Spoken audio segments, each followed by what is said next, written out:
No coração do Centro Histórico de Mogi das Cruzes, existe uma viela que, apesar de curta, carrega uma história rica, com arte e curiosidades. Esse é o Beco do Sapo, um dos pontos mais antigos de Mogi. Hoje, mais do que um simples atalho, um espaço que inspira arte, encontros e memória urbana. Vamos explorar Mogi?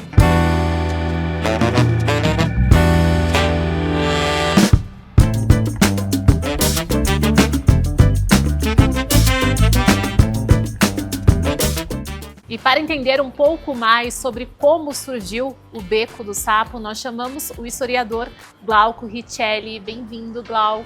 Muito obrigado. Olá. Muito obrigada por ter aceitado o nosso convite. Glauco é historiador, professor, especialista na história de Mogi. E eu gostaria que você comentasse um pouquinho sobre como e quando surgiu esse espaço aqui. Certo, nós estamos no Beco do Sapo, né? Esse Beco do Sapo ele é um resquício do Brasil colônia e dessa Mogi colonial também. Nós estamos aqui entre dois pontos. Uma das pontas do beco é a antiga Rua Oriente, que é a atual Rua Senador Dantas, que ligava como rota de passagem a várzea do rio Ribeirão Mogi-mirim e a subida lá em cima do bairro da Boa Vista, popularmente bairro dos Remédios. Então isso daqui é uma passagem de rotas entre moradores, ligando o bairro e o centro. Glauco, falando um pouquinho da história do beco, desde quando são os primeiros registros que a gente encontra desse início da existência do Beco do Sapo? Certo. O beco ele aparece já desde o período colonial, ali nas atas da Câmara, já como relação de manutenção, século XVIII, 1700. Depois, numa evolução, século XIX, ele aparece algumas pinturas, gravuras, e virada do século XX, ele já começa a aparecer em fotografias. Então, a gente observa que ele vem nessa evolução junto com a cidade, conversando e encurtando caminhos. Esse é o principal objetivo, né? E casarões, né? Nós estamos do lado de um casarão que ainda é um casarão colonial, que guarda essa essência da arquitetura que o beco contemplava. Teve algumas mudanças ao longo dos anos, pavimentação ainda continua o paralelepípedo, mas antes eram pedras mais rudimentares, mas ele guarda essa essência ainda. E uma curiosidade que, para mim, é uma curiosidade, eu também confesso que não sei, mas de onde que saiu, de onde que surgiu esse nome de Beco do Sapo? Por quê? Uma das grandes possibilidades, né, como eu citei, nós estamos descendo para uma várzea de um rio que é o Ribeirão Mogi-mirim. Essa região, muitos mogianos vão lembrar que até 94, 95 alagava demais. Com uma grande obra feita pelo prefeito Chico Nogueira, não teve grandes alagamentos aqui. Pouquíssimos nos últimos mais de 30 anos. Então, essa região é uma região, antes, né, no período colonial, muito alagada e brejo. Então, por grande quantidade de sapos, rãs, apelidaram essa região de Beco do Sapo.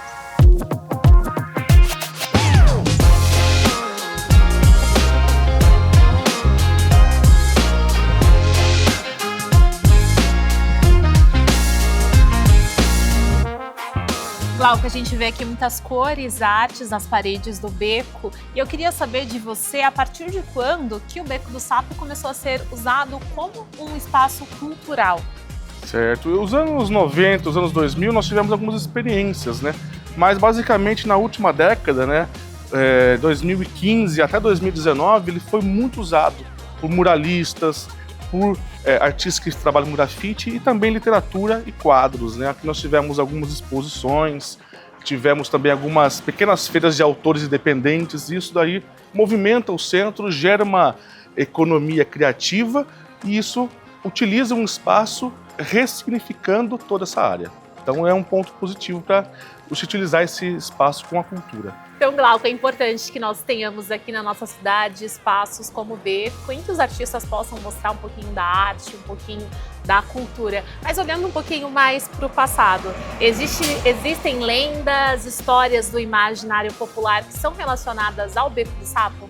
Sim, então esse espaço é tão importante de ocupação, tanto do presente quanto do passado, que existe aqui sim uma lenda ligada à Procissão dos Mortos, né? A Procissão dos Mortos é uma lenda que ela se repete toda a madrugada do dia 1º para o dia 2 de novembro. Diz que seria um grande portal que se abre em que todos os fiéis, defuntos, pessoas que já morreram no passado, têm um salvo-conduto de sair dos cemitérios da cidade, São Salvador, dos cemitérios antigos que não existem mais, e poderem visitar pessoas queridas. E quem é os curiosos que querem visualizar essa procissão, tem uma penalidade. Eles recebem uma vela. E quando essa vela, a procissão passa, essa vela vira um fêmur. E aí a pessoa tem um ano para devolver esse fêmur para a procissão no ano seguinte. Caso isso não aconteça, a pessoa passa a participar da procissão porque ela vai morrer. Então, pela essa curiosidade dela, porque as pessoas que morreram têm esse salvo-conduto e é um elo entre a vida e a morte. Eles podem sair do cemitério. O problema são os curiosos. Então é uma lenda que se perpetua na Mogi das Cruzes todos os anos e as pessoas querem conhecer essa procissão e ainda tem uma curiosidade. Você que está assistindo teria coragem de vir aqui conferir se a procissão acontece de verdade? Eu não vou me arriscar.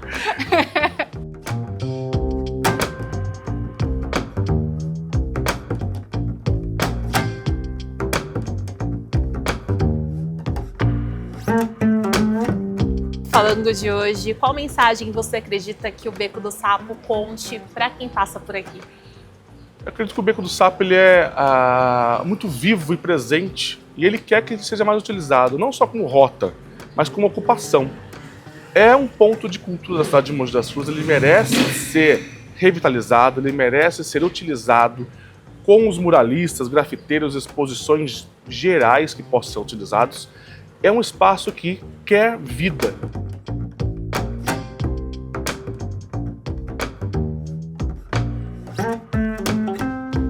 Se o Beco pudesse falar, pudesse contar uma história, o que ele contaria pra gente?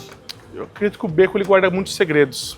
Casais que se encontraram, famílias que se passavam por aqui, pessoas que usavam os casarões laterais. Essa vida pulsante na história de Mogi são as memórias afetivas, as memórias dos personagens que muitas vezes não estão no livro de história. Então o Beco guarda essa essência.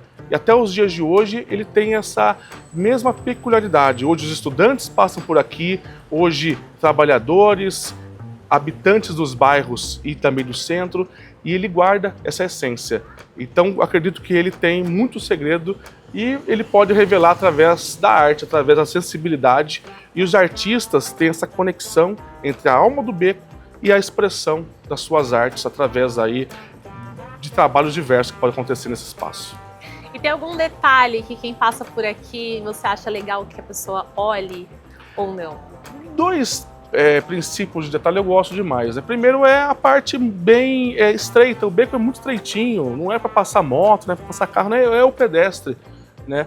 E basicamente ainda o chão guarda os paralelepípedos, né? Então essa é a essência da cidade. Mogi foi uma cidade em que o calçamento só aconteceu nos anos 30 e basicamente hoje tudo asfaltado, então nós temos ainda um pouco desse resquício dos paralelepípedos, das pedras que tanto ornamentavam nossa cidade.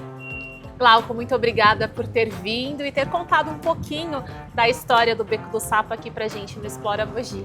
Eu agradeço a oportunidade, o convite, e é um prazer. Quando precisar, estou à disposição para contar a história dessa cidade que tanto amo, carrego na mão, tatuagem, então essa cidade que conecta pessoas. Mogi é uma história fantástica, cada vez mais o mogino precisa se apropriar dela e reconhecer suas memórias. Obrigado.